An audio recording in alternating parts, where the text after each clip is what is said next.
Hello mga ka-GBO! Ngayon naman po ay pag-uusapan natin ang tamang housing sa ating mga orchids.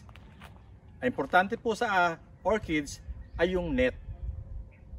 Meron po tayong available ngayon na ibinebenta, straw type of net na galing ng Thailand. Ito po ay magbibigay sa atin ng 70% shade.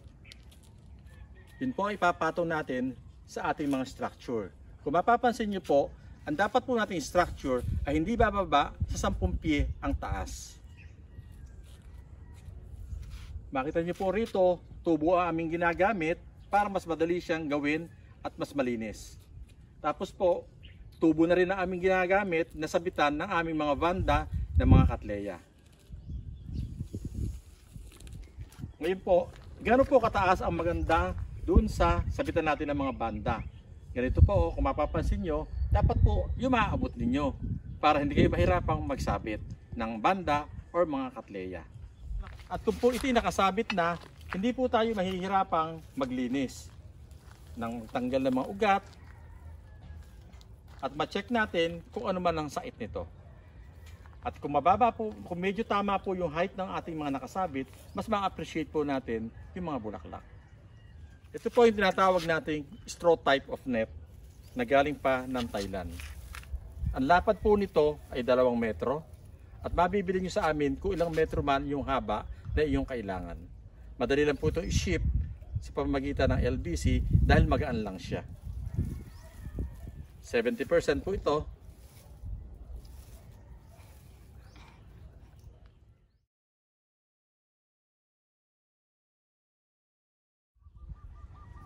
Ito po yung building para sa ating mga banda, Sparkleaf, GBB, Bukhara at Belchus.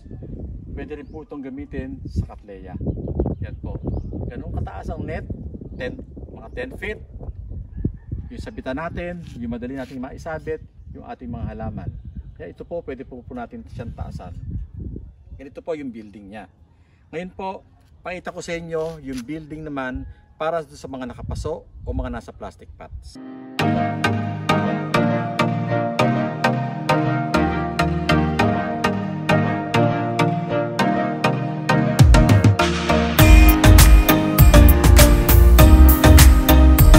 Yung building para sa ating mga Dendrobium, Cattleya o kaya mga Oncidium na nakalagay pa rin sa paso. Gumagamit na po kami ng ganito, plastic pot para po hindi siya nabubulok. Pag po ito na ihilera nyo lang, nilalagay nyo lang siya sa bawat butas. Ganyan po. Ganyan na po ngayon ang ginagamit namin sa aming mga inaayos na mga building. Plastic pot na po at saka plastic tray ang patungan.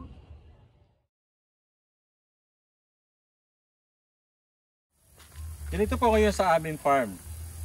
Nilalagyan na po namin sila ng mga sprinklers ang mga bawat building para motor na nagdidilig sa kanila. Para po magkaroon tayo ng uniform watering. Dahil nga po maluwang ang aming farm, kung mamanumanuhin namin to, eh matatagalan po tayo magdilig.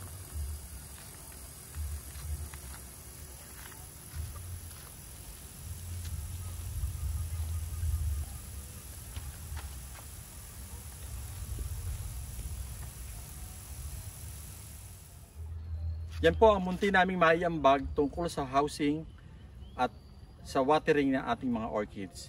Sana po ay may natutunan kayo kahit paano, at kung meron po kayong katanungan, pwede po kayong magpadala na inyong mensahe sa aming FB page, Golden Bloom.